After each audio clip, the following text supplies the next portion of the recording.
The day begins like any other. You're alone in your room, surrounded by your crap, staring at your computer. There's only one thing that's special about today, and that's this game you just installed.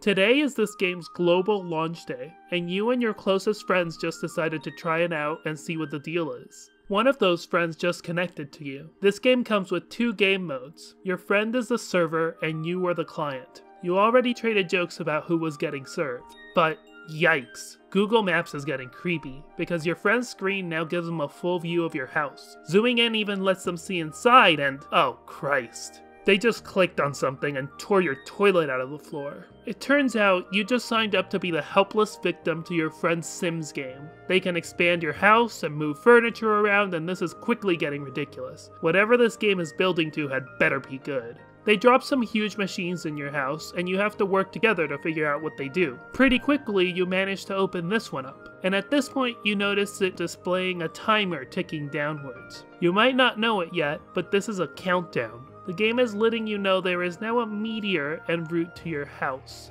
Better hurry up. You figure out how to use each of the machines, and at the end you get an item of some kind. Let's say an apple. You do the obvious thing, take a bite out of it, and congratulations! You just completed the tutorial, and your reward is the whole world is gone. You and your house are teleported to, well, somewhere else. But hey, at least there's no meteors to worry about here, and it's not like you'll be bored. This is where the game really begins, as it plops you down in an alien world with alien rules and alien people. Without even knowing it, you've just gone through the first 5 steps of the hero's journey, and now you've left your ordinary life behind and entered the special world. Before we step any further onto this adventure, a quick primer. The hero's journey was a concept first posited by Joseph Campbell. It refers to the monomyth, the idea that there is a core story that recurs in human narratives again and again. The hero's journey is a spiritual one as much as a literal one. It maps out the protagonist's psychology and emotions, and marks a growth in perspective on the part of the hero as much as a growth in power. And from Jesus to Star Wars to The Legend of Zelda, there is a structure to these stories that can be mapped out. This also applies to this game, which can basically be broken down into 3 distinct phases. The first phase, pre-entry, is the tutorial segment we just played through, and notably it covers every step of the journey to a T. The ordinary world, of course, is simply regular life for the hero, whether that's Homestuck's characters or the hypothetical you. The call to adventure refers simply to starting to play, and the refusal of the call is simply any moment where the player gives up. Notably, the refusal of the call can come about at any moment along the hero's journey in Sburb. Any moment when a character chooses to give up and stop playing, instead allowing the outside forces of the game to overwhelm them. The meeting with the mentor or supernatural aid step comes about through the 3 central game mechanics the player is introduced to during the tutorial segment, these being the server player, the kernel sprites, and the alchemy system. The server player acts as a sort of invisible, otherworldly force that aids you. Only in this case, it's one of your friends, messing around with your shit on their computer. The kernel sprite is equivalent to the designated helper character in so many heroes' journeys, a sidekick character who provides information and backup along your quest. And that alchemy system you just got a crash course on? Turns out it lets you make pretty much anything you want. Cool outfits, any ridiculous weapon imaginable, computers and tools, and even food. You're set, so long as you keep picking up all that grist the enemies drop. Together, these make up the initial systems that empower the client player to be more than a regular person, and begin their ascent to heroism. Finally, the crossing of the threshold is simple enough too. It is the simple act of completing the tutorial and entering the special world known as the media. Not coincidentally, this begins the second phase of Sburb, the post-entry stage, where most of the game takes place. Most of the adventure at this stage is hyper-flexible, a term we'll come back to later, which means I can't really describe it in detail, but there are some consistent points I can describe that will give you a sense of the structure and scope of the game from here on out. For starters, immediately upon entering the medium, you get your own entire goddamn planet, with its own surreal and evocative landscapes, the designs and aesthetics of which are tailored to reflect or challenge your core nature in some way. Populating it are lovable NPCs who need your protection, extraction, and once there, you will begin the 6th step of the journey, facing enemies, undergoing trials, and establishing alliances. At the exact same time, the game manages to provide you with an entire alternate origin story for your life, one where you grow up as royalty in one of 2 mythical kingdoms, surrounded by a public that worships you. You also get the divine counsel of one of 2 godlike forces, whether they be eldritch gods singing to you from within infinite darkness, or a silent, omniscient mirror world that shows you visions of the future within its skies. Although, maybe you haven't realized any of this. Maybe you haven't woken up yet. If so, you will soon. And so here you are, a nobody thrust into a massive new world to explore, yet at the same time, paradoxically, a figure of royalty claiming your birthright. And as you begin to explore this new world, a stranger in a strange land, the game starts telling you something. You find it in runes etched into old temples, spoken of by the townsfolk in tones of hushed reverence. Whatever the specifics, the message is the same. You're a hero. And like Ocarina of Time's Link is a hero of time, or Wind Waker's Link a hero of the wind, so too are you a hero of something. There is a mysterious, invisible, powerful force out there you are connected to, a calling to grow into, a power to master. Time and breath are just 2 of those forces, but maybe you're a hero of light, or void, or blood, or doom. There are 12 of these forces out there, called aspects. Yet not even these describe the shape of your growth into heroism, because the game also alludes to the way you will use this force. Maybe you're an heir of breath, but how is that different from being a rogue of breath? What's the difference between a prince and a knight, or a witch and a seer? Whatever your answer is, there is greatness for you to rise to. It is time for you to ascend. The approach and ordeal stages of the hero's journey hide out somewhere on your planet too, acting as pseudo-optional side quests. Playing this game can kill you, but completing these quests will allow you to seize the sword, or obtain the reward sometimes described as the elixir. This grants you immortality, and the kind of power that makes superheroes look quaint by comparison. Win the game itself, and you and your friends get limitless resources and all of eternity to spend as you wish, in a universe of your own creation. This is Sburb, the game that sits at the center of everything about Homestuck. In Homestuck, all universes are born from other universes, and they are all born through this game. The goal of the game is to create a Big Bang moment somewhere in the multiverse, creating an entire new universe for the players to live in after leaving behind their own.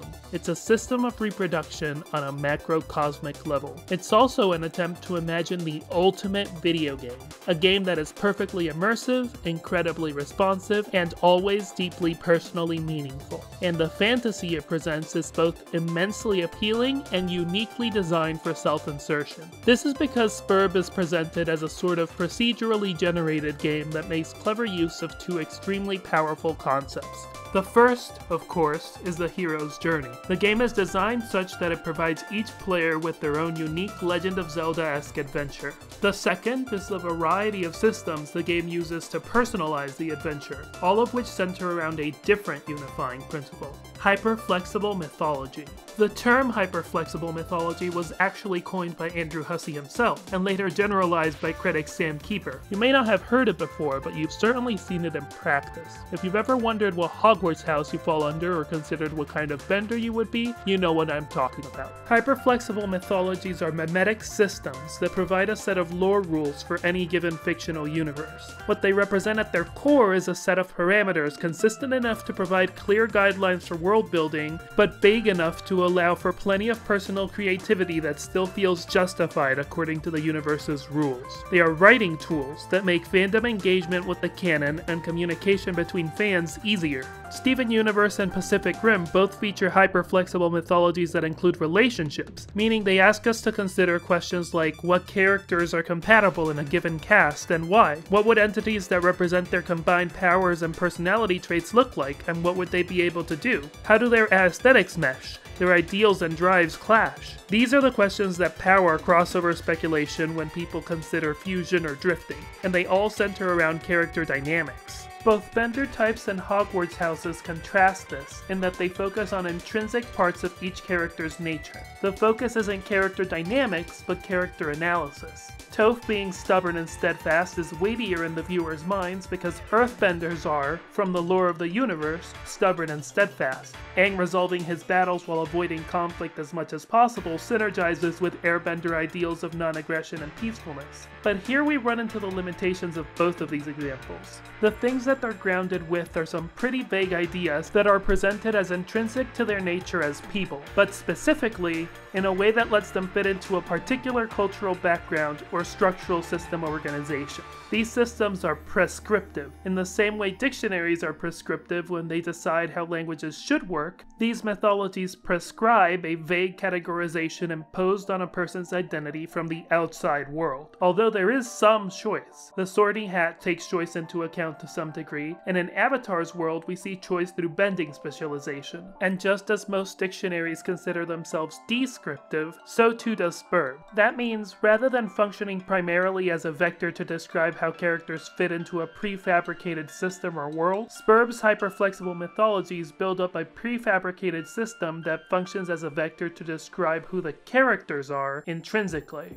Another example of this approach is Hunter x Hunter's Nen system, which also puts character analysis front and center, but applies its systems to complicate typical action anime superpowers. The Nen system is informed by the characters and their personalities, and uses the mythology to tell us more about them specifically, rather than about how they fit into a larger structure. Sburb just takes that approach and ramps it up to an extreme, due in no small part to its multiplicity. The game includes not one, not two, but at least 5 flexible mythology systems. These are the Alchemy system, the Lands, the Hero titles, Dream Selves, and the Kernel sprites, which count as 2 distinct systems bundled together.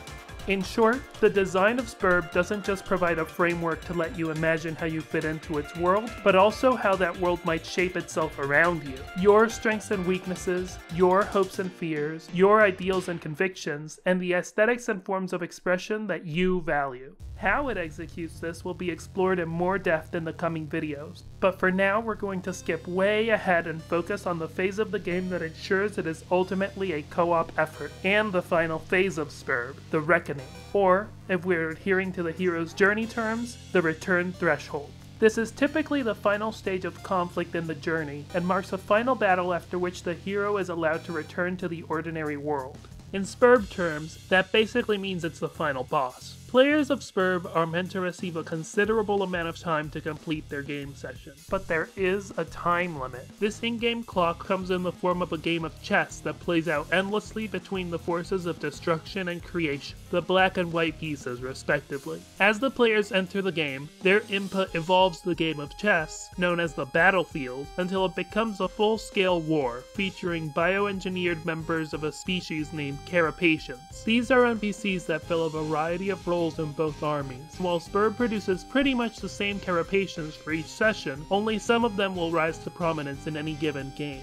Depending on circumstances and the influence of the players, they could end up becoming allies, threats, or simple casualties, as their relatively simple directives and motivations make them highly reactive to the changes the players exert on their world. The way that world evolves, and how that evolution affects the pieces, determines how quickly and in what way the war will end, and no 2 sessions will evolve in quite the same way. However, one thing is certain, at some point in this encounter, White will inevitably lose. Just as entropy will consume any system unless energy is spent protecting it, so too the forces of destruction will inevitably overcome those of creation unless the heroes of this session rise to its challenges. Once this happens, the reckoning begins. This is the endgame state of Sburb, in which the meteors of the Veil begin to be launched towards Skaian. The players must defeat the Black King of their session in order to stop the reckoning before Skaia's destruction, or else they will have failed in creating a universe and winning their game. The very hyper-flexible nature that allows the heroes to empower themselves also ensures the enemies will inevitably be powerful enough to be a serious threat, and so it's likely every hero will have to pull their weight to win the day. How able they are to do so is directly dependent on how willing they were to meet the challenges of their respective heroes' journeys on their own planets, and and by that I mean both the physical demands of their growth to power and the spiritual and emotional demands of their growth into a hero. If they have bested their challenges, made the right allies, and, perhaps most importantly, completed their personal ordeals and achieved rebirth, the battle could be a trivial curb stomp. If they've succeeded in material terms but not undergone the spiritual transformation, the fight will likely prove quite challenging. And if they've fallen to temptation, or if enough of them have refused the call, then victory could be outright impossible by this point.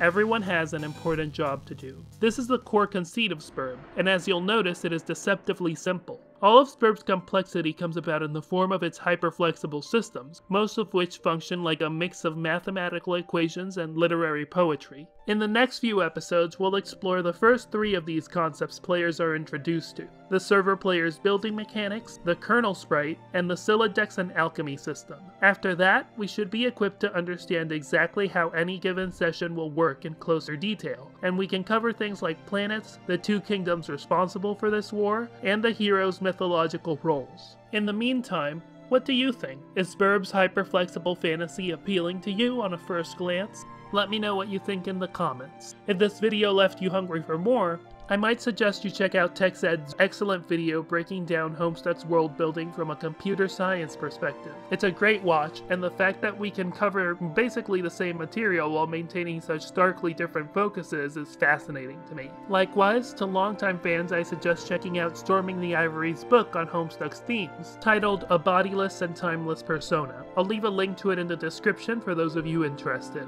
A shout out to both of these thinkers, as both have been immense influences in my work, and you can expect both to be cited across this series often and with gratitude. Also, special thanks to my current patrons for making this episode possible. Speaking of which, if you would like to have a hand in shaping how this series is formed, please consider joining my Patreon. Your patronage will help me make this series faster and better, and give you a vote on what order I do videos in, as well as giving you access to a Discord server with me and other people invested in hearing out new ideas about Homestuck and helping critical talk about the comic advance to its next stage.